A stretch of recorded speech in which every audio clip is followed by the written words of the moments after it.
Түркістан қаласы Жібек жолы моншасы алдында қолдан ашып алған.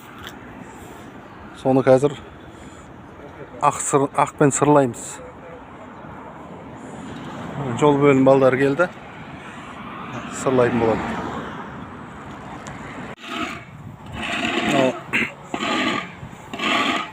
Топырақтан көрінбей қалған жерлерін сыпыртып тазалатып жатырмық. Аяқтарын